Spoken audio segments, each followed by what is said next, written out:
Hello and welcome to the Art Astra podcast. I'm Emily Olson. I'm Alexa Erdogan. And we're finally back for our second season of the podcast. Thank you, everyone who's listened to our previous episodes. We have so many new and exciting episodes that we cannot wait to share with you, including this one.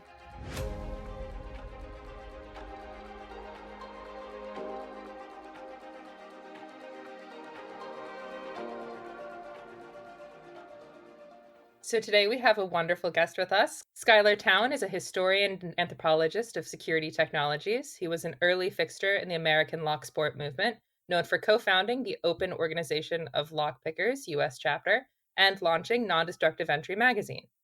As a research scholar at the Ronin Institute, he proposed a new theory for the origins of the keyed lock, worked to recover patents lost in the 1836 U.S. Patent Office fire, and wrote extensively about the Great Lock Controversy of 1851. Schuyler is a sought-after speaker and educator, having given talks and workshops at dozens of security and technology conferences and institutions such as MIT, Princeton, and Olin College. He has also provided consulting for various books, games, and television productions, and moderated several panels on hacking and entry on film at the Tribeca International Film Festival. Schuyler, thank you so much for joining us today. Welcome to the show. Yeah, thank you so much, Schuyler. Thank you so much for having me. I'm genuinely quite excited. Yes, we are too. So first off, right out of the gate, how did you get into the American lock sport movement? How does one become a competitive lockpicker? For sure. I didn't intend to whatsoever. I didn't grow up picking or anything like that, but I did grow up obsessed with hackers and hacker culture. I played sports, I loved music, I enjoyed TV and movies, but none of my heroes were like actors, musicians, sports people, anything like that. I was just early on the internet, early on computers. I remember lugging my dad's quote-unquote portable IBM computer up the stairs to my bedroom when I was too small to physically lift it, so I had to do it step by step, bashing it on every step. So I was, yes, obsessed with the Cult of the Dead Cow and Loft Heavy Industries and all sorts of other things that will ring bells for, I don't know, anybody listening to this maybe, but certainly a bunch of people that I know nowadays. And when I was in my early 20s, some friends reached out and they had also been into this when we were all kids, but they went on to have like wonderful and well-paying careers in computer security or computer engineering, computer anything, and I went off to a theater school instead. But they said, we're going to this hacker conference. We used to read about them when we were kids. Why don't you come along? So we all loaded into a car, went to the Hackers on Planet Earth conference in 2006, and it was extraordinary. They brought me to a talk on lockpicking that I had no interest in, and to be perfectly honest, I kind of thought they were big dorks for being excited about. But the guy giving the talk was just wonderful, just an absolutely incredible guy. His name was Barry Wells. He was the head of the Open Organization of Lockpickers. He'd founded it in the Netherlands. He was a Dutchman. And he's very soft-spoken on stage, but it was like he was doing these little magic tricks. It was a very basic talk. His wife sold me my first set of picks later that day at their little lockpicking village they had, and I bumped into him in the lobby, said, "This thing you're doing is incredible. Is there anyone doing the sport picking here in America?" He said, "Come to this thing I'm doing tomorrow. I'll tell you all about it." And I showed up. He introduced me to 3 other people who very clearly did not know me or why I was there. I didn't know why I was there. And then he opened up his arms and said, "You 4 are my new board of directors for my American Lock Sport organization." So it's an exciting sounding credit in that very nice bio that you read, but it really just happened because I was very polite and he took a shine to me immediately. So he had me out to Holland 3 months later, my first time picking internationally. I spent my last dime on the plane tickets, so he put me up with his family. He drove me up with his family. I have pictures with his kids in the backseat of his van on the way up to the actual competition venue. And yeah, I won half my head-to-head matches my first time ever competing. Came back to America, won the American Open out in Las Vegas at DEF CON, the massive, largest annual hacker conference in the world. Came back, won a new competition there hosted by Deviant Asham, who actually took over for me on the board of Tool later that same year. He's phenomenal. He created this incredible like spectator sport that he called the Gringo Warrior at the time. You had to get out of handcuffs, get yourself out of a cell, retrieve your passport from a filing cabinet, so on and so forth, and eventually defeat, a door lock and an auto lock. So it was a great mix of locks and confinement and so on and so forth. So yeah, that first year in Vegas, I won the speed competition. The second year, I won Deviant's new competition and got to know this incredible community of people. Started teaching, won the Locksport Wizard competition back at the Next Hope that I got to attend 2 years later, back at the place where I learned all of it to begin with. That was hosted by Doug Farr, the president of Locksport International at the time, another American Locksport organization. And it was just this incredible, vibrant thing that was happening in America all of a sudden that we had imported, thanks to Barry and some other folks from Holland and Germany before that. But yeah, literally I just... I was nice to a guy and he took a liking to me and invited me, and I had truly, literally the best lockpickers in the world as my teachers when I first got starting, and I had a knack for it. That's so cool. Ending up on like a trajectory of lock sport based off of someone you meet at a conference is just like the dream, honestly. Yeah. Yeah. Well, and that totally can be how people get in today still. And plenty of people have gotten in because they've, bumped into me at some lockpicking table that I'm running at some random conference now and have had the chance to introduce them to it. And they've gone on to, be exceptional at it even. But yeah, the luck of Barry Wells coming into your life, I think that's a little rarer these days. So it sort of sounds like it wasn't just the interest of lockpicking itself, but also the community that you found yourself with really kept you like entranced by it and kept you moving forward in it. 100%. And in fact, the first talk I ever gave in what would become a prolific speaking career for a few years in my life was just titled Locksport and Emerging Subculture. And all it was me talking about all the cool people I had met. It was just saying, it emerged out of Germany. Let me tell you about these amazing German lockpickers and this incredible story of the culture of Locksport there, how it moved to Holland, Barry Wells, all of those amazing people I've met, and who's doing exciting things here in America now. It was truly just like, it was almost like my report on what I did over the summer. It was such a joy.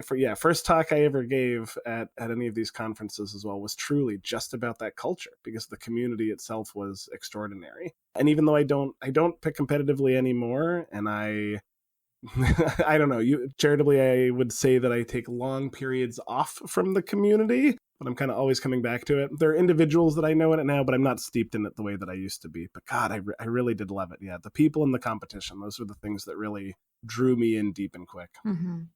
Touching on the projects that you've done in terms of like speaking and also writing, I can't help but my curiosity wants me to kind of go back to the bio a little bit. There was something in there about a great lock controversy of 1851. And I have been dying to ask you about this because it sounds fascinating. Can you tell us a little bit more about what this controversy is? Yeah, it takes very little to get me talking about it a lot. So the Great Lock Controversy of 1851 is this really important watershed moment in the history of not just security engineering, but security culture. It becomes this moment of divergence between British and continental Europe security culture and American security culture in some really interesting ways. And it all started about 80 years before that. I could very enthusiastically talk to you about this and only this for the next few hours. But the tidiest version of it I think I can come up with is there was an incredible lockmaker named Joseph Brahma. He made his fortune designing a really good toilet, and then continued his fortune by making the first fire engine, like water pumping fire engine. He died after contracting pneumonia while demonstrating an insane hydraulic tree uprooting machine that could uproot fully grown trees straight from the ground with hydraulics. He was really good at hydraulics. But also, he designed one of the most important locks the world's ever seen. And clearly I lied about this being the shortest version of this. I just told you way too much about this one man, and there's so many more involved. But Brahma in particular, I've described him before as like a wizard from the future that just happened to show up in England in the 1770s, 1780s. One of the really amazing things that you'll find over and over again, I'm sure in any history of science, history of technology, are people who know what the next thing should be, but the technology doesn't exist yet to actually create it. And Brahma is a phenomenal example of this. So in the 1770s, early 1780s, he's noodling around with this idea that eventually becomes the Brahma safety lock. Without going into too much detail about exactly how it works, the short of it was it needed to be so incredibly precise, and the components all needed to be exactly the same every single time, and the tooling just didn't exist to create it. So eventually, he meets this guy, Maudsley. Maudsley's a young dude. Brahma was a pretty young dude himself, but this guy was, I think, literally a teenager when they first met. And he was brilliant at making tools, dyes, specific forms to help with his vision. So the two of them got together, made the Brahma safety lock. Absolutely brilliant lock. We can relatively comfortably cut forward to 1851 now. There's one other development that happens.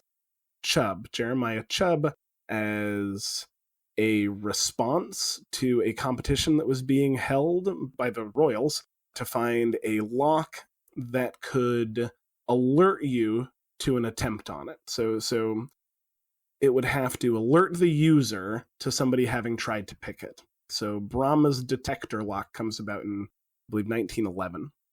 So these two locks, from the time of their inception independently, effectively remain unpicked this entire time. Now, Brahma in particular had an issue early on where a locksmith figured out how to pick the Brahma safety lock within the first year or so that he was on the market with it. He accepts that this has happened, adds a really simple feature called a serration to the individual tumblers in his lock, which completely obviates the method that this locksmith had used to pick it. And to reassure everyone that his lock was now safe, he starts this challenge. So he puts in the window of his shop the Brahma challenge lock.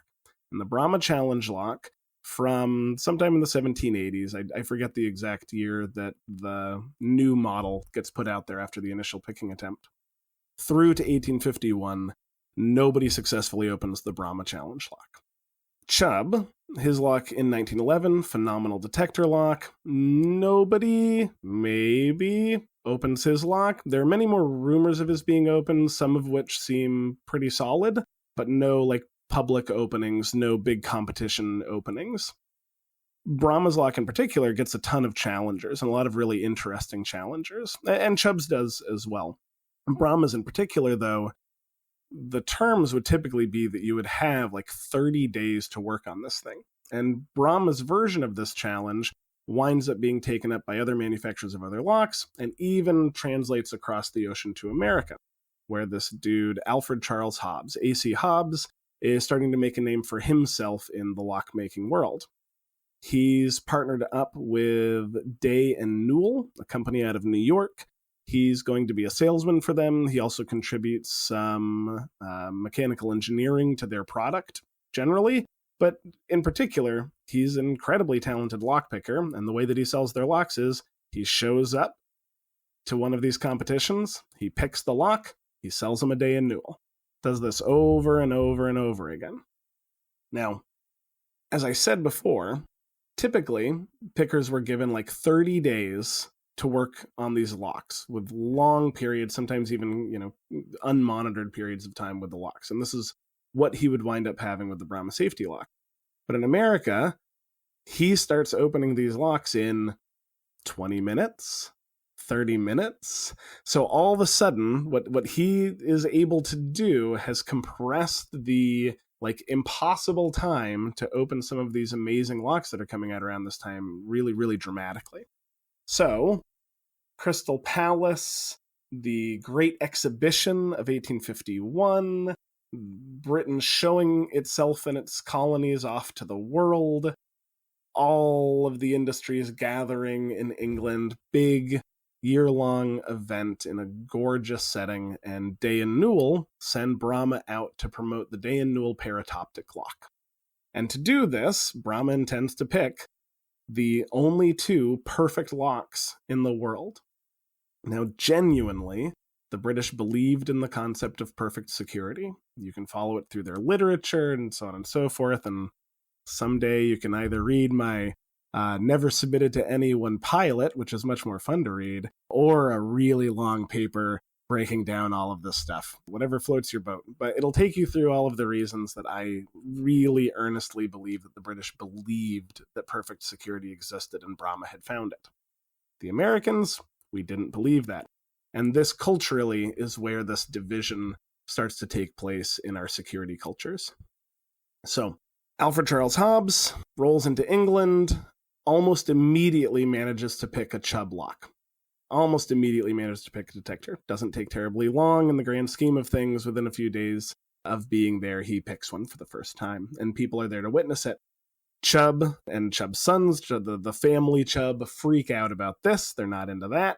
And as a result, they demand like a more formal challenge, one that would be adjudicated by actual jurors and so on and so forth. So that goes through, picks it again, 100% definitely picked the Chubb lock. Clean, done. And the way in which he does it, one of the very, again, I lied right at the outset. There's no brief version of this for me because I like it too much. I'm so sorry. But just a fun little artifact of all of this is that if you actually read an encyclopedia entry in one of the amazing British encyclopedias from back in the day, I wish that I had the author's name to hand right now, but I don't. But there's a man that writes the article about locks, and in it, he proposes picking the Chubb lock in an encyclopedia. He describes how it would probably work, and it's literally exactly what Hobbs rolls in and does. Effectively, the mechanism that detects the person picking it detects it at a very specific point. So every time you feel the detector fire, you know that your true position of the key would have been ever so slightly lower, like ever so slightly lower. And so Hobbs just dialed that in. He figured out how to unset the detector. So he would just let the detector tell him what the actual key would have been, unseat the detector, dial in the correct positions of the tumblers, and boom, have it open very quickly. In fact, when he did this in front of jurors, he initially took, I think, let's call it 30 minutes to open it the first time in this more formal setting. And everyone was like, oh my gosh, I can't believe that. And he was like, yeah, check this out. Picked it locked, picked it open again in like 12 minutes this time, picked it locked, picked it open again in about 7 minutes this time, and was just showing that this method had it solved. This lock was a solved problem. The Brahma safety lock, on the other hand, a much harder proposition. So, very cool. His attempts on the Brahma safety lock take place over the course of, I used to have these numbers down, but it has been a moment since I've talked about it. But I think it was about maybe 34 days, 52 hours, or I'm mixing that up and it's 54 and 32. Regardless, a remarkable amount of time. Longer than it has ever taken A.C. Hobbs to pick any of the locks that he has picked. And he has to revisit it routinely, take tons of measurements, have a ton of time with it alone, design specific tools that can manipulate it. There's a big controversy, hence the name, going back and forth in the papers. So Chubb is writing letters to the editor. Well, Chubb's family, Brahma's family, Joseph Brahma, long past at this point. But these lock-making houses yelling and screaming in the papers about, what's right, what's wrong, so on and so forth. And Hobbs himself more than happy to jump in and, excoriate them for their behavior and so on and so forth. But eventually it does get open. And once it's opened, he was able to effectively create a key for it. And he was able to demonstrate, he was able to open it consistently. The original key still functions for it, which was one of the stipulations, that he hadn't just broken it in order to open it. And he was awarded the prize money for that one. And the British papers at the time are tearing their hair out, ripping their shirts, wailing in the streets. Some of the writing about this is really beautiful. One that I loved may have been from the Times or the Illustrated News of London. Again, it's been a minute since I've talked about this formally, but the author said, It seems cruel at this time of day that when men have been taught to look on their bunches of keys with something of a sense of security, to scatter that feeling to the winds. We thought that Brahma was as secure as Gibraltar, or even more so, for we took Gibraltar, something, something, something, and begs the British lock-making public to go and pick that damn Dan Newell lock, design another perfect lock, so on and so forth. But in the end, perfect security dies. It dies on that day, even though the Brahma withstood such a completely unreasonable length of attack. Like, nobody today would consider that anything less than perfect, really, because we kind of know that perfect security doesn't exist. But genuinely, there was this belief in it. And the knock on to this and the cultures of the two larger communities becomes really interesting. And again, we could talk about this and nothing else, but I'm excited to talk about space and other things.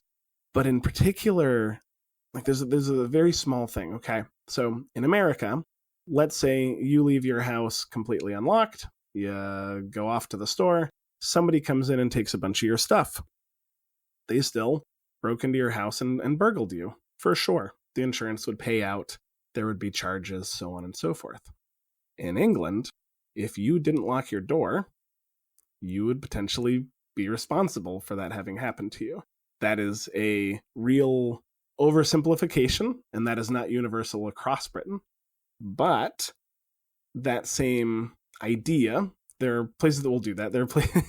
There were stories that I was reading about where a police officer would just like try someone's door, find out it was unlocked, and let their insurer know. In order to get insurance for your home, you have to have locks of a certain security standard. The security standards body has to issue it between like 1 and 3 stars, and there's all sorts of like really useful stuff in there. In America, there is a standards body that validates high security locks, but only high security locks. Insurance companies have no say in what type of lock you use on your door, or potentially if you use a lock on your door, you might get better rates, discounts, etc. for like adding alarms or using high security lock. There's ways to incentivize it, but just culturally, there is this like need for high quality mechanical security as part of the social contract versus the sort of law and social norms as the core of the social contract. And God, I'm like terrified to say that on a podcast because there's so much more nuance that should go into it, but I'm going to leave it at that because I've been talking for way too long. Oh my God. No, that's fascinating. And as you were talking about that too, it's like, I didn't even think about the fact that there could be different cultural perceptions on locks and security and how much that bleeds into everything else in our society. And it also makes me think about like international collaboration of space and security.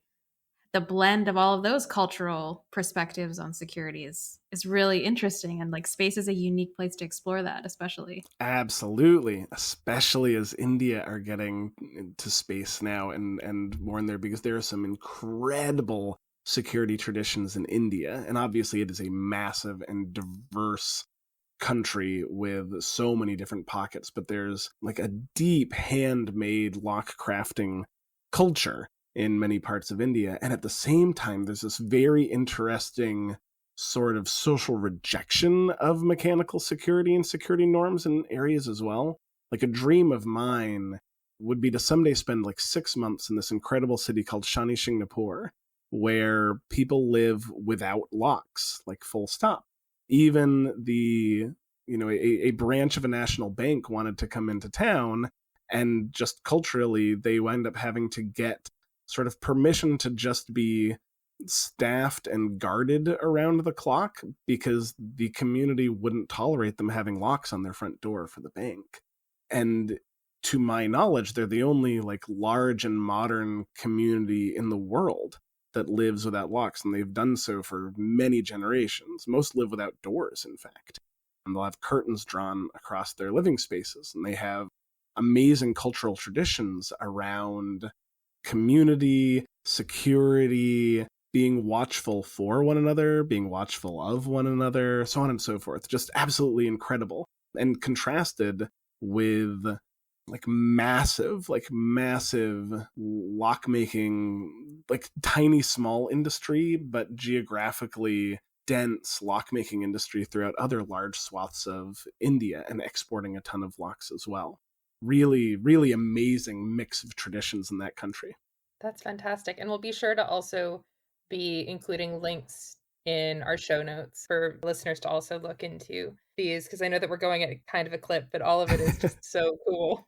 So, having studied the history of security and the culture of security, is there anything that surprises you about security today, either physical or digital? Yeah, for sure. I think one of the big ones, I don't necessarily even know if it's a surprise or just sort of a simmering, unending frustration, is the frequency with which we see physical, mechanical security used as metaphor for digital security. And I don't just mean in like explaining a product or so on and so forth, but like literally in case law. It makes absolute sense that as we try to grapple with the technologies that keep us safe online, in our electronics, digital tools, so on and so forth, that we rely on metaphors from the physical world. Makes absolute sense, but at the same time, things really start to fall apart pretty quickly. For example, ages ago now, I was working with an incredible lockpicker. His name was John King, and he had invented a tool called the Metacoder. Metacoder was super cool. It turned out that he had effectively landed on a parallel technique to somebody else much earlier, but unsurprisingly, a lot of especially attack design and tool design in the security world doesn't get a lot of record keeping, doesn't have a big cultural impact, and people wind up reinventing that particular wheel over and over again. So he, however, was part of like my generation of hacker, lock sporter, etc., and he wanted to do something about it and tell someone about it and not just sell a tool to an agency and make a buck and move on with his life. So once he had the tool locked in, basically it worked against an amazing high security lock called the Medico lock. It could very quickly help you set the high security feature of the Medico lock. You would then still have to pick it like a normal pin tumbler lock, but it would have defeated the very, very good high security feature of it. Incredibly clever tool. He made it like in his apartment. He made a lathe out of a drill that he turned upside down and put in a vise. It's a terrible idea, but it worked out for him. He survived and accomplished his goal. But he reached out to me and said, I'm not quite sure what to do next. I know that you know some folks. So I reached out to a wonderful guy that I had met through Barry Wells and the European Locksport community, who was the head of R&D at Medico at the time. He was kind enough to meet with us. I drove down to Virginia to get together with the two of them. John demonstrated the tool, validated that it worked, and Peter Field, was the name of the man from Medico. And Peter revealed that, once we saw what the design was and it was described and detailed to us, we were confident that it was going to work. So here's what we've done so far. Here's what we plan to do to mitigate this going forward, so on and so forth. And part of the conversation that John and I had ahead of time was, what does responsible disclosure look like in the physical security world?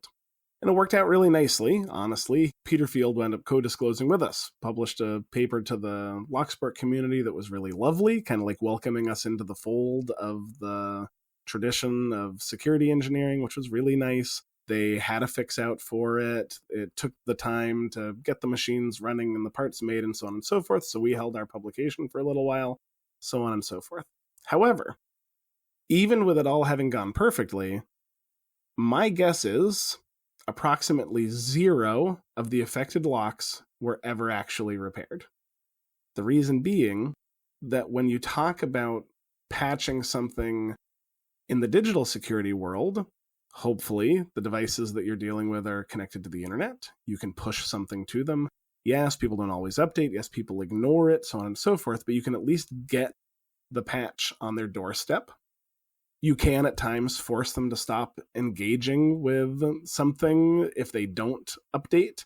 You can simply force an update nowadays as we go along, so on and so forth. With disconnected devices, they might lose some functionality over time. There might be an opportunity when somebody like physically carries a device into a place to say like, oh, and I updated your firmware because we know about this bug or whatever the case may be. Nobody walks around with the lock to their front door. It is immovable. It is effectively as transient as your home. In order to patch the lock, somebody has to physically come out, physically disassemble it, physically add a new part in, physically reassemble it. It is outside of the realm for most basic users. The tools involved have at times been made simpler to service your own locks, but in general, it's never going to be, download this, install it, it'll take care of itself. There are so many more examples and some really terrible ones when it comes to sort of personal privacy and federal investigations and so on and so forth, where they talk about physical locks and we should effectively rule on digital security the same way that we would with like coercing the combination to a safe out of someone. But these are such incredibly different physical realities. They're such incredibly different paradigms of security, and the risks involved and the scope of risk involved are so incredibly different from one thing to the other. So yes, I think pretty much not a single one of those locks actually got the patch, effectively, that Medico came up with. Well, I would say statistically zero, right? Some did. Some definitely did, because some of us got a kick out of it and ordered the parts kit and made the swap ourselves. And importantly, additional locks coming off the line after that point, after that inflection point, did have the fix. Like, they had committed to that. That's a wonderful thing. But there were hundreds of thousands, millions of locks in service that were susceptible to this attack. But another really important difference here, no one can sit at their computer and write some code and press a button and carry out this attack on the high security lock on your front door. That's another big shift, right? So in general, I think that's the thing that really surprises me, that we still don't seem to have gotten past this point of really relying on our understanding, knowledge, and metaphor of physical security technology to describe, understand, litigate, and create laws around digital security. And I think that there's some fundamental dangers there. We need to tell the stories of digital security in its own terms. There's a lot of cool overlap in behavioral security, a lot of wonderful things we can learn from those physical world metaphors and how people behave and engage with security. But we're enough generations into securing ourselves on our devices and online that we truly need to do this work on its own merit and based on its own reality, not coming from the mechanical security world anymore. I'm also thinking about, in terms of your example of you can't take your physical lock with you, so much of work today is built around being able to remotely access things. And in order to allow that access, you're also including more vulnerability to something that you wouldn't necessarily have if it was physically locked the way that it would, like your front door. 100%. The attack surface of a house is measurable. The attack surface of you jumping on a Zoom meeting from your cell phone at a coffee shop is likely literally immeasurable. Yeah. It's such an interesting perspective too when you talk about physical and digital locks and like the accessibility to upgrade and improve upon both sort of genres. And I'm curious what your perspective is on how those challenges for each kind, and even also including the context of space itself, how do those challenges translate to outer space? Or what is it about outer space and the outer space environment, like space stations, that create sort of unique challenges for physical and digital locks or Totally. security in general? Yeah, I've been very excited to get to start noodling on this since y'all reached out. And also, I brought along something that I thought you might get a kick out of, which is we already have locks in space, such as this wonderful lock from an Apollo shuttle that I have in my own little lock collection here. This very specific lock did not go to space. And as a result, it was so incredibly affordable compared to all of the things that did go to space. 100% up to date on y'all's own podcast and really enjoyed the auctioneering of space. And yeah, oh my goodness gracious. No lock nerds in that particular auction. And thankfully, this thing didn't go to space. So I was able to get my hands on it very affordably. But truly, it's cool just to think about, like, if humans are exploring space, we have to have locks. I don't know what all we will encounter. And I have said on stage once, in fact, while being interviewed by Joshua Four, founder of Atlas Obscura in Connecticut, the very first time I ever said yes to Joshua Four, and I learned to never say no to him. He put amazing opportunities in front of me. He was interviewing me on stage, and I feel like out of the blue, he asked me, like, what I would ask an alien. And I just said, like, do you have locks? Like, do they exist for you? Do they exist? And the reason being was that I had truly come to understand locks, or at least some form of, like, administrative security technology, and I'll break that down in a second, but some form of that technology, locks being the most common, as a fundamental building block of humans forming societies larger than their own family units. I'm backed up in this by the brilliant Adas Elizada, who is a phenomenal archaeologist working out of the University of Chicago, who wrote a long time ago that door ceilings, so these amazing clay tablets that would be used to seal off doors to limit who had access to a given one. He said outright that door ceilings, in his estimation, can be taken as the first signifier of a society, of a move from tribalism to actual society. Because as you begin blocking off public, private, and semi-public spaces, you begin defining the ways in which people are allowed to gather, how they're allowed to move through space, who they're allowed to be in community with. And it blew my mind. It blows my mind right now. This is a thing I know and have been saying for a decade, and I'm like a little goosebumpy about it. So yes, initially, as I began thinking through locks in space, I couldn't help but think about Star Trek. Not so much Star Wars, not that there isn't stuff in there, but some of it's more recent, as we've seen, like, heist genre in Star Wars becoming a thing now, with Rogue One and Solo and so on and so forth. But, Star Wars was always like old serials, right? It was always super, super genre. Star Trek has a lot of people moving through space and hierarchy and so on and so forth, but it also has this sort of post-scarcity utopia beauty to it. And so most spaces are transited without any trouble. And it becomes this extraordinary thing if somebody has closed themselves off, which is interesting and great for storytelling and so on and so forth. But in general, I realized that my inbuilt idea of locks in space was, well, maybe we don't have them. Maybe this is what our post-lock society turns into. But of course, I realized that, like, yeah, in my basement, I have evidence that we have locks in space right now. Like, we went up there and brought locks with us, because of course we did.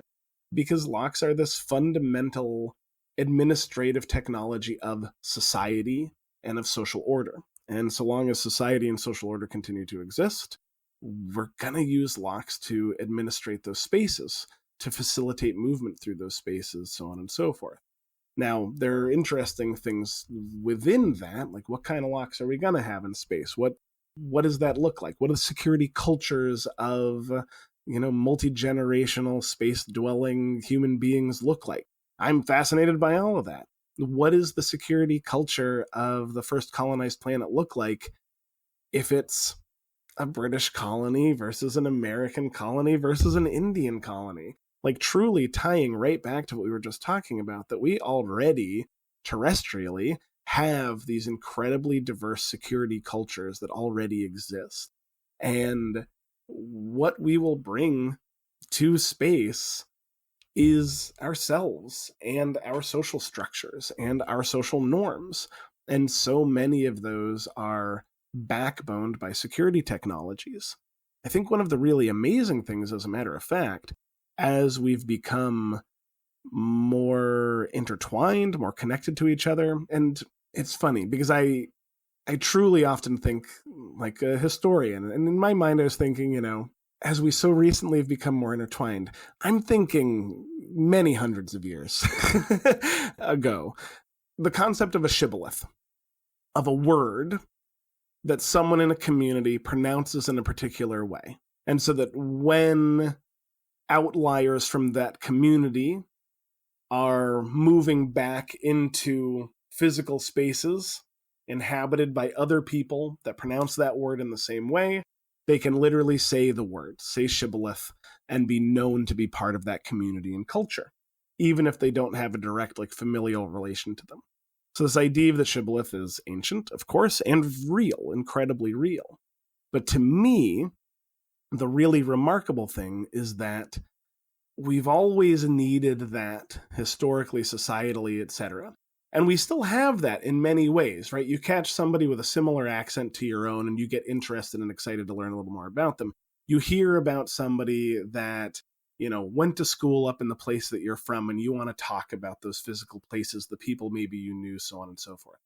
I'm a 13th generation Vermonter. We predate the country up there. And as a result, there's some weird, deep, inbuilt cultural knowledge that I have that occasionally I bump into somebody else that has. And everything else kind of drops away, and we come together on this strange, deep, old cultural tie. Whatever else maybe separates us. And I'm a bit of a wackadoo. And so I'm really separated from them on most other things. But I can hang for a moment on that cultural piece, on that sort of layered shibboleth of our shared history. But as we start to make this transition from communal familial spaces to private and sometimes even commercial spaces, and then this really fascinating middle ground, which is the semi-public or the semi-private space. As these semi-public and semi-private spaces came into existence, we needed a new shibboleth, because suddenly we were going to have people who did not necessarily share an accent having to share space and having to know that each other were in community with one another. And today, if you are able to successfully key fob in to a semi-private building, you pull out your key fob, you tap it on the reader, you open the door, you walk in, that physical card is your shibboleth to the community that you've just walked into. By demonstrating that you can be physically present in a semi-private place, that you have the credential to be, that is your shared cultural connection. The key is the modern shibboleth. You don't need to speak the same language, much less have the same accent for pronouncing a particular word, to have the same, in that space, cultural context as someone else, because you both have access to that space. Now, there's some very cool stuff in attack design that actually takes advantage of this, where instead of trying to, get your way into a single door, the goal is to create the key, to create the physical key or the fob or whatever the case may be, because you're not just trying to gain entry, but you're trying to gain the authority of entry, which is its own amazing thing in attack design and lockpicking and entry and so on and so forth, all of which is very cool. But here's what I am confident about when it comes to space. The resources that are required to get any significant group of people that you could consider a society into space are going to be so extraordinary that they are going to inherently be in a semi-private space. That might be cordoned off into separated areas, so on and so forth. But what will have to happen is that we will carry those same social, cultural, and administrative technologies, like locks, along with us. The person that can gain access to the physical space that you have is of your community, whatever scale that might be. when we're traveling through space together in a large enough community to be considered a society. Locks will be with us in space. Of that much, I'm confident. Exactly what they'll look like, what locks terrestrial could make that transition, I have thoughts about, but I know they'll be there with us because we're going to create society anywhere we go, and locks are the inherent technology of society. I have so many follow-up thoughts on that, specifically because I've been thinking about the Apollo lock you showed us and how if it's in a capsule, like the crew is 3 people. Right? What? Yeah. Because the other thing too is with what you were talking about with how you're thinking in terms of centuries, but the space age is not that far away from present day. Actually, I looked up as we're talking, this is the 50th anniversary year of the Apollo Soyuz test project, which Wow. would have been the first time in which technical geopolitical enemies are connected meaningfully in the same space. But even before that, like in terms of talking about shibboleth as an example, like the cultural differences we're talking about in terms of what an Indian space culture would look like. And even in the ISS today, you've got like the Russian section and the American section, and how obviously everyone can move throughout it, but there's still these delineations. And then on top of that, we have, in terms of what we we're talking about, of the people being physically in the space, having their own community, however small. It actually, in a previous episode, we were talking with a space archaeologist, Dustin Walsh, and he was talking about how there is actually very little privacy when you're all in such a confined space together for such a long period of time. And so I'm just fascinated by like what that lock would even be a part of in the space capsule. Absolutely. And this lock I'm relatively confident only because of the format that it was put into, that this lock was to validate an action that somebody wanted to take, which is another wonderful service that locks provide us. So this lock would connect to an electric switch and could only turn that switch on if the key was actually turned correctly. So locks are this wonderful social administrative technology, but they also, in their myriad forms, like the fingerprint identification on your cell phone, offer us this form of sort of constant validation of the action that we want to take as well. So there are these personal, like human technology mediating devices as well in a really cool way. Like locks as an administrative technology, whether on the person to person, person to culture, person to architecture, or person to technology, the lock is always an administrative technology in how it allows us to, yes, validate a decision, identify ourselves, transfer across space, so on and so forth. So yes, in this case, I think that this lock, not as much, despite my exciting and flowery words before, about the delineation of society, but about the validation of choice. Going back to lock picking and in terms of physical breaches of security in a space environment, but even just like a zero gravity environment, it's so funny because I'm literally thinking about like lock picking and how I'm picturing someone doing it in astronaut gloves, which would be so difficult because So the hard. manual dexterity would be such an issue. But out of curiosity, I think it would still work, but as the expert guest, would conventional lockpicking still work in a zero gravity environment? Because I would think that the pins might get stuck. So theoretically, yes, but as you point out, the lock itself, sans gravity, will behave a little differently, but not necessarily massively differently, right? So the big move away from gravity-driven locks to spring-driven locks happened around the 1500s. Not universally, but this is where, especially coming out of like a African European tradition, we see the spring start to be introduced. And then eventually cut to the early 1900s in Finland, we start seeing, springs fail, as it turns out. They were wonderful for making sure that we could mount locks in all sorts of places we were never able to mount them when we were gravity dependent and made more portable and so on and so forth. But springs can also fail, and space is a shockingly brutal environment in reality. There's interesting questions about like how do magnetic locks fare outside of an atmosphere. Even those, usually like the solid magnet is in the key and then the parts are just ferrous or whatever. But it's interesting to think about these like spacefaring failure scenarios and all of those.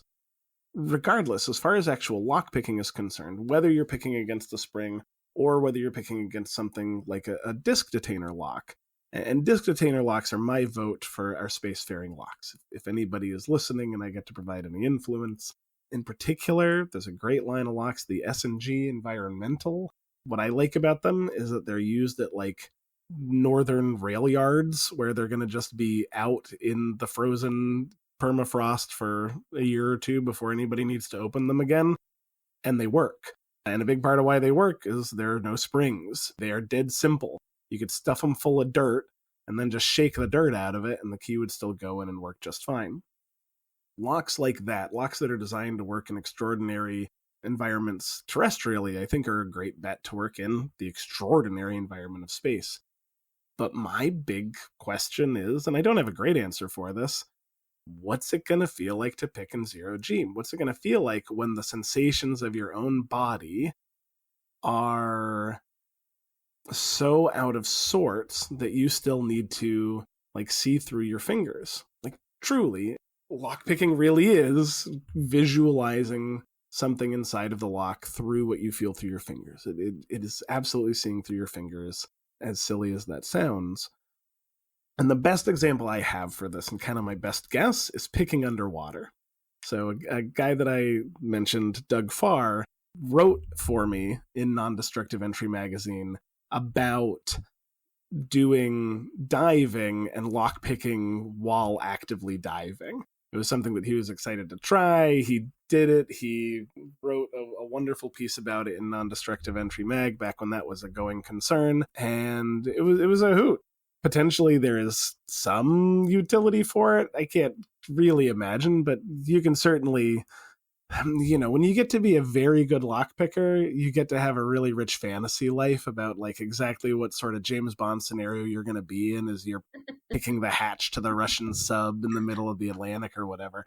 And Doug was right there with it with the fantasy. But a very cool thing that Doug did was he brought this experience to the rest of us with a really fun competition that took place at the Hackers on Planet Earth conference in, I think it was 2008, but it might have been 2010, one or the other.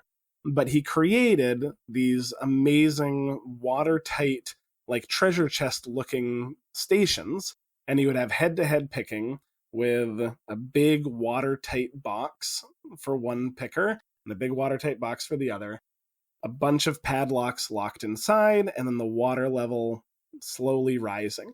No, the water, I don't remember where the water level was at, but effectively there was a button that you could push that would flood the other person's compartment. The reason I remember this is because I happened to get paired with a child, like probably an 11-year-old child. And what I would love to say is that I know that you had to press that button to flood the box because that kid just kept pressing that button and flooding the box. But in truth, I got so angry at how hard it was to pick underwater that I was just spamming that button to flood his stupid box because he was beating me so handily.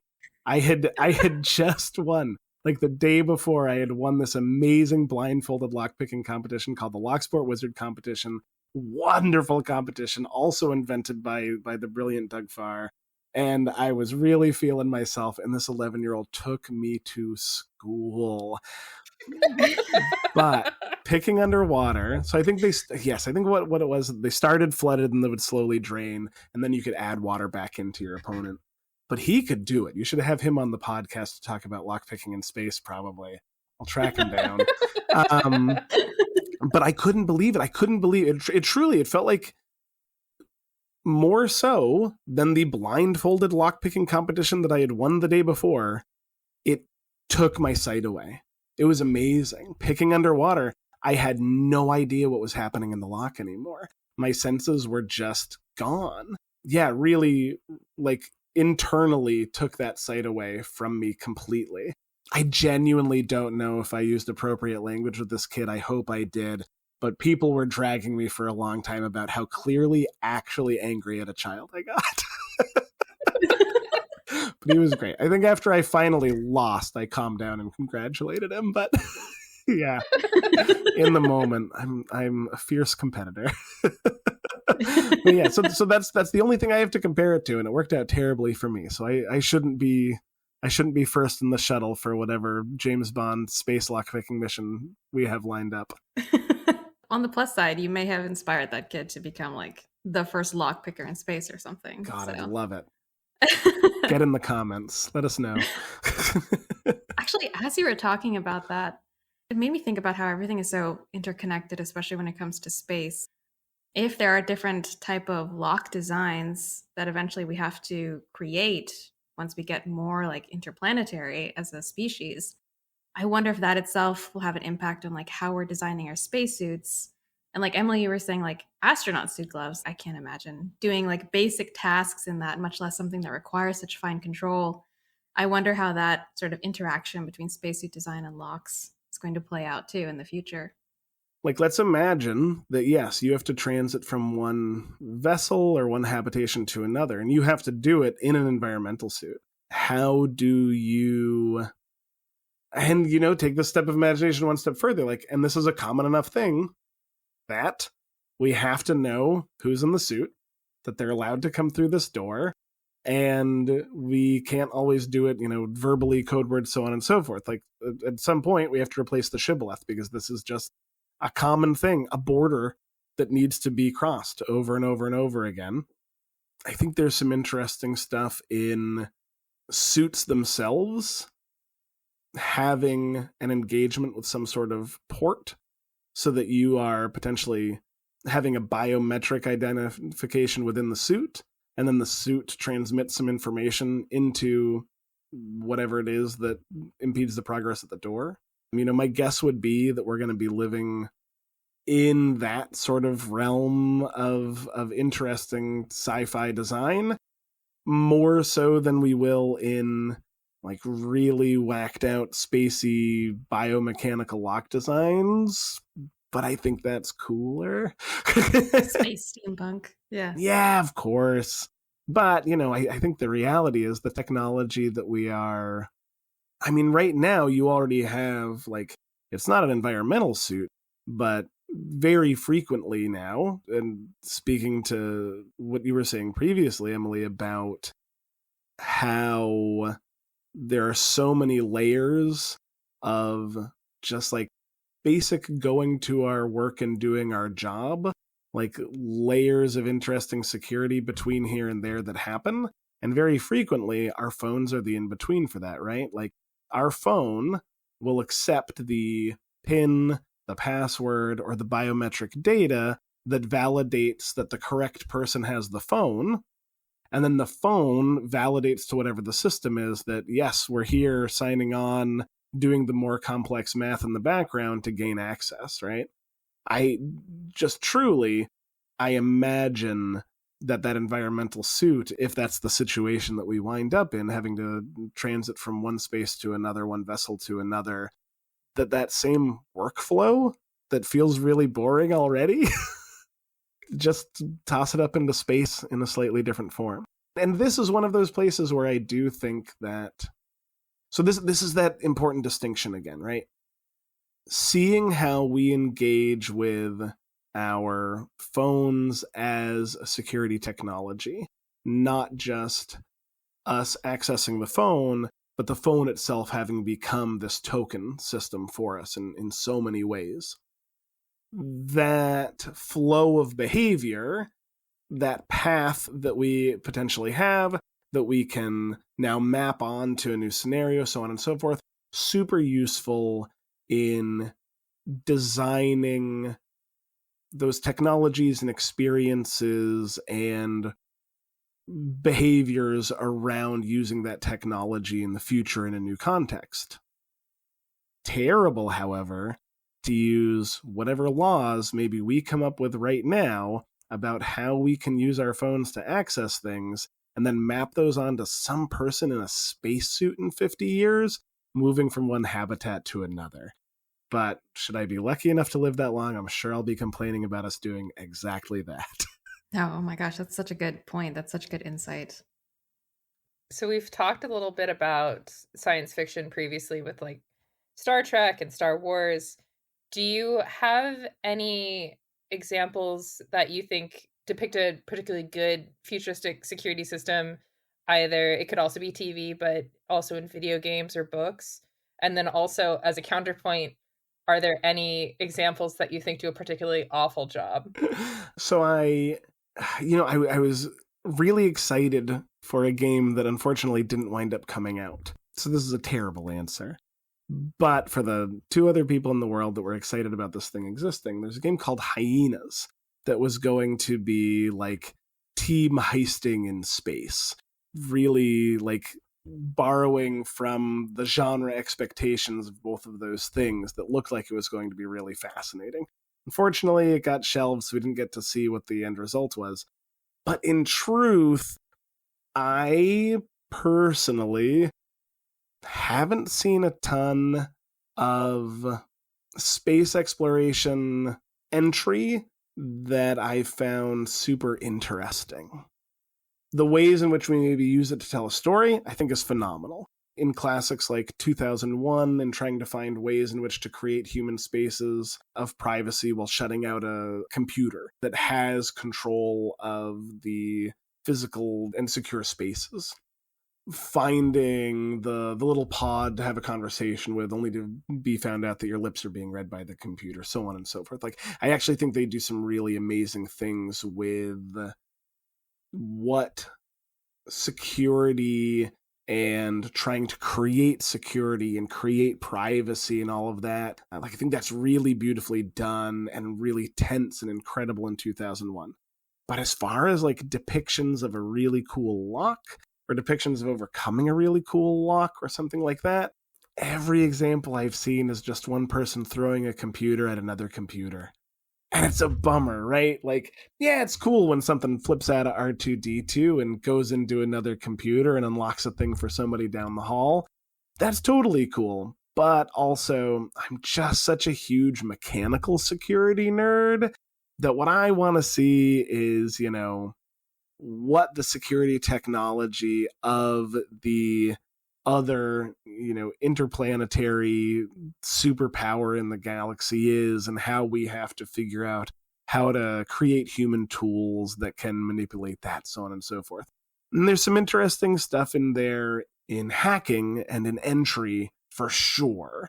People coming across alien computer systems and starting to like try to figure out how to engage with them. That classic scene of like, oh man, now I'm a 13-year-old in a spaceship and I'm going to figure out what this button does. Thank goodness they still have buttons or whatever. Or when they don't, that's even cooler, when just some goo attaches itself onto your hands and then suddenly you're accidentally driving a spaceship. All that stuff is really cool.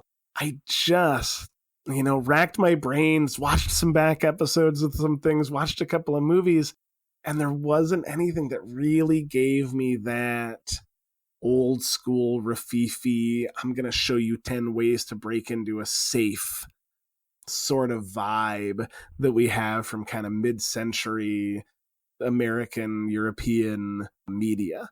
My guess would be that video games are there in places that I just haven't looked yet, because they kind of have to be, right?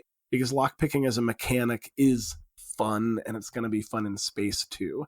So I'm sure that's out there, and I'm just not versed enough, and I got hype about the wrong thing that never came out. And on the flip of it, I'm also sure there's some cool stuff in literature. And in fact, I remember some, but I didn't dig it back up and get back into it in time. But I do remember some of my favorite parts of what were entirely inappropriate for the age that I was reading them books, the Stainless Steel Rat series by Harry Harrison, which are hypersexual James Bond style romps through space. He does do the gadgetry, the fun trick, the tool that he got from someone, so on and so forth. There's a lot more of that in those. Something that I should probably revisit. I was amazed by them as a kid, and they really did have kind of criminal version of James Bond style. This is amazing old book series called Raffles. Raffles was the name of the main character, and it was written by Sir Arthur Conan Doyle's brother-in-law as a criminal answer to Sherlock Holmes. And the veracity of everything that he writes is absolutely incredible. And I do feel like Harry Harrison was kind of creating the Raffles of the spacefaring era with the Stainless Steel Rat series. But also my memories of that are from when I was, 10, 11, 12 years old, and definitely wishing I could skip over parts that I had to slog through that were not about space exploration and about very human exploration that I was not. I'll definitely have to check out Raffles. I wasn't familiar with it. Love I'm it. more familiar with the Arsène Lupin series by Maurice LeBlanc. Yes, so Lupin, Raffles, and importantly, the film that I mentioned previously, Rififi, every one of those go back in inspiration to a French anarchist criminalist. His terms, he was an anarchist criminalist. He expressed his anarchic political ideals through criminal acts, wrote an amazing essay about it, named Marius Alexander Jacob.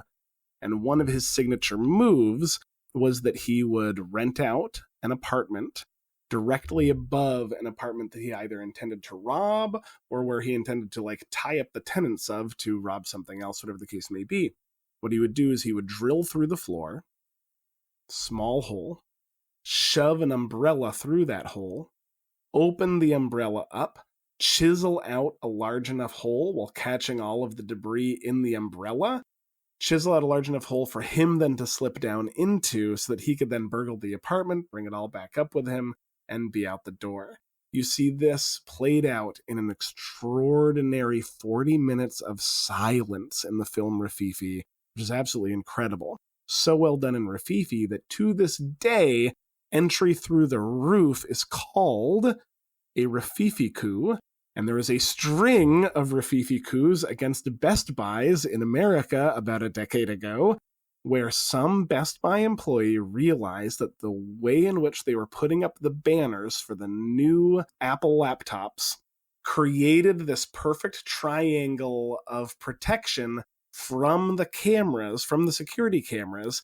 So they would go onto the roof, and because it was the same at every Best Buy, because it's a big box retailer and the layout is the same every time, they would go roof to roof to roof, inserting themselves at the exact same point between these three banners, steal all of the MacBooks and go on their merry way, carrying out the biggest series of Rififi coups in all time. But all of it goes back to Marius Alexander Jacob, the French anarchist criminalist that inspired Lupin, Raffles, and Rififi. While you were talking about the biometric potentials of wearing a suit and making sure that the right person is wearing the suit to get into the system, it reminded me of the computer game Among Us. Yes. That I played with my brothers during the pandemic. That's actually very interesting. Because you look the same as the killer, it's entirely more on the social contract of doing it more sneakily. Like your story versus the 11-year-old in underwater lockpicking. I was not very good at it because I didn't realize I could be sneaky, but I didn't realize that only the murderer can go through the air vents or something. And so I did it I think I almost got away with the crime. And then I very confidently just went through the air vent in front of everyone assembled around Perfect. the body. Perfect. Ah, it's so good. And I didn't realize that was a capability that only the killer had of circumventing all of the security. And then I think also in terms of talking about locks, we actually haven't really touched on it, but just the terminology of an airlock. Yeah, for sure. Going back to Among Us, because obviously when you're captured, as I was blatantly, you get airlocked. Yeah, you just get thrown out the airlock. Because that's the only thing I can think of. But even then, it relies mainly on the social contract aspect of trying to killing someone and getting away with it. I don't know if it was myself or my wife, but one of us did the exact same thing when, playing Pandemic Era with friends. When you eventually get a space linguist on, for me, find out from them what the opposite of a shibboleth is. The thing that someone says, then everyone's like, no, you're a murderer. because I want to know what that is, because that's what you did. Shibboleth revoked. Yeah. Yes. Redacted. Redacted. Oh, Well, I think we could sit here and ask you questions and learn about security and locks and space probably for a good 6 more hours. As we wind down, though, I do want to ask a little bit about, if you are comfortable talking about whatever you're working on at the moment, if you have any projects coming up that you're excited about that you'd like to mention before we go. yeah, totally. Honestly, there isn't anything specific on the horizon. The big thing is that I keep going with one research project in particular, and right now I'm collaborating with this dope high school student in Chicago, actually, who's been working to create 3D models and 3D print some of those patent models that we lost in the Patent Office fire of 1836. So this is work that I've been doing for more than a decade now. It's before I got married that I launched the project. Call it the XLOX project. Somebody had managed to make a catalog of the names of all of the lost patents. When the Patent Office fire happened, we only managed to recover maybe 30% of the paper knowledge and none of the patent models whatsoever from that time. And that initial 30% recovery happened soon after the fire had actually happened, soon after 1836, when the creators were still alive, when people could submit fresh papers, copies that they had received themselves, whatever the case may be. And then things stagnated. Every now and then you'll see like an amazing find. Somebody finds a patent, then is able to restore it to the patent record. And over the course of the last however many years, have found, myself and a couple of folks who've helped me with transcription work in particular, have managed to recover a bunch of really cool stuff. Some of it, the full letters patent for the security related patents, some of it drawings right before, I'll say, things got incredibly complicated with communicating with folks at the National Archives. I was lucky enough to have the historian at the U.S. Patent Office and some incredible people at National Archives offices in Kansas City and in D.C. help me track down much higher quality art of some of the lost patents that we had lost. So there have been some really cool recent gains that have finally brought together some of these transcriptions and art in such a way that I can confidently say, this team of brothers invented this not great, but kind of cool lock with one really good idea in it. And then through some friends and connections, found somebody that was interested in having one of their students do an independent study, helping me turn this into a physical reality.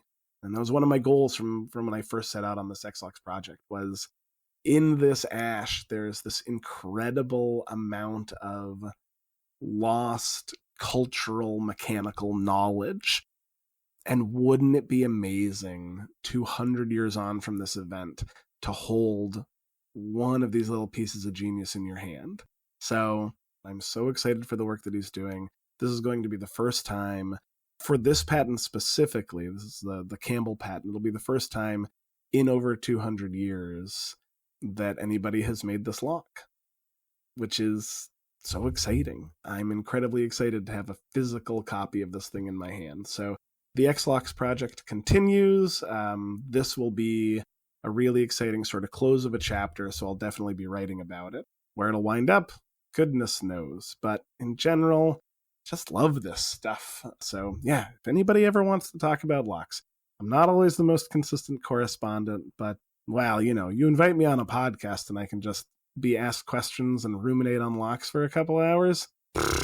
Yeah, there you go. That's my pitch. If you have a podcast, invite me to talk about locks. How's that? Absolutely. Be careful. You'll be asked back for another episode. It would be my pleasure. I'll reread all my Harry Harrison and finally start playing some video games again. Do you have any advice for people interested in lockpicking or in the history of security? Yeah, for sure. For lockpicking, I mean, YouTube's just become extraordinary at this point. For folks that don't like doing that sort of work via video, but prefer textual references, I would actually still kind of point you in the direction of those same creators. ton of amazing people on YouTube. Bosnian Bill is one of my favorite human beings in the world and is well known. Just incredibly kind-hearted dude with some really clever ideas about how you teach this sort of stuff. So any of his work, but there's a ton of people in that community. And then when it comes to the history, especially if you like it tied to that lockpicking, there's a guy that goes by the name Artichoke.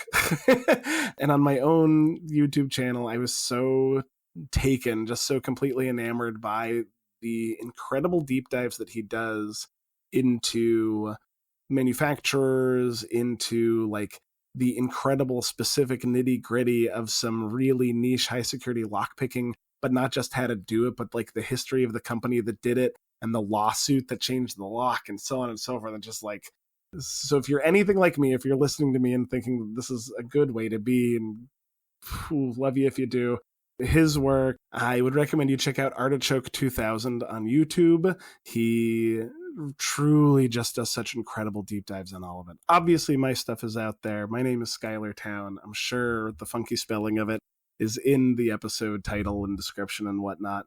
I've got a lot of stuff out there. I've got stuff that doesn't exist anymore. So again, if you want to learn more about the history of security technologies, you just have to have me on your podcast, I guess. I'm so sorry. Amazing. And I assume you're also on social media. Yeah, Blue Sky. I think I'm Mr. Town on Blue Sky. Mr. Town, there's an E at the end of it.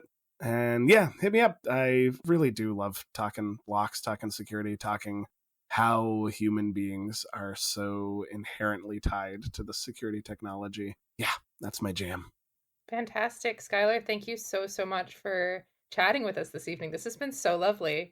Thank you both so much, and thank you so much for making it work. I'm excited.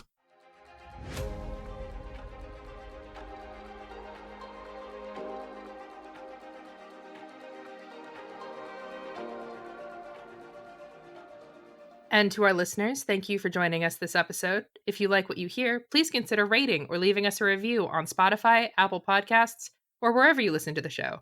This helps spread the word on those platforms.